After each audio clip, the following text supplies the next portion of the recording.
Recently, I was introduced to an intriguing approach to estate planning, incentive-based estate planning. Tony Moreno is here to explain. Tony, it's great to see you today. Thank you. And I really don't know about this incentive-based estate planning. What is it? Well, Serena, estate planning, as you know, is very personal and unique for every family. And traditionally, most families would have provisions in their trust or their wills to have outright distributions to their children at certain ages. If you, God forbid, had an untimely death, your children would receive these assets or an inheritance at certain ages, let's say age 25, age 30, or 35. Well, what we have found, and a lot of times too much of a good thing is not necessarily great, and it can actually cause more harm than good.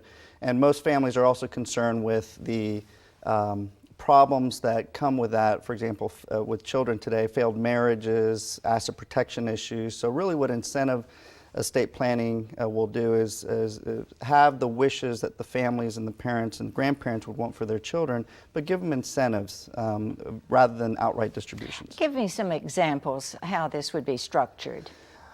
That's a very good question, and there's a lot of examples, but I'll give you two brief ones. Let's say that it is very important for you that you're charitably inclined, so you want to teach that to your children as they grow older. And remember, you're not around to share and the values that you have for your that you want for your children as they grow older.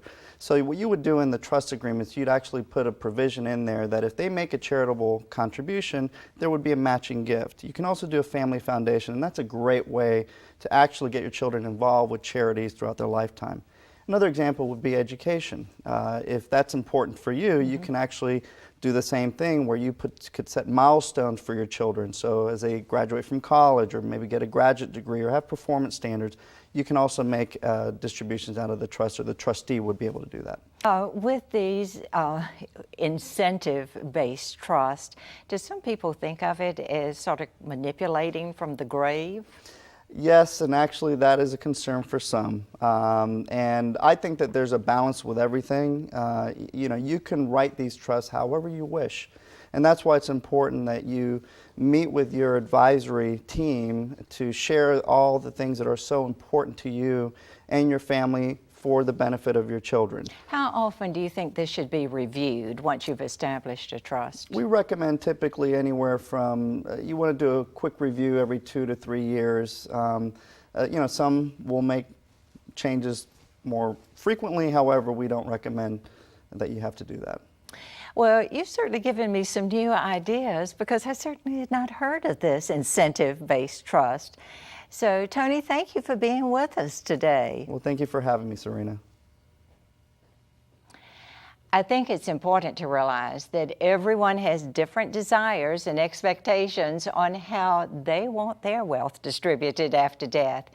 Incentive-based estate planning may be a great way for some people to financially reward their heirs for accomplishing various tangible objectives.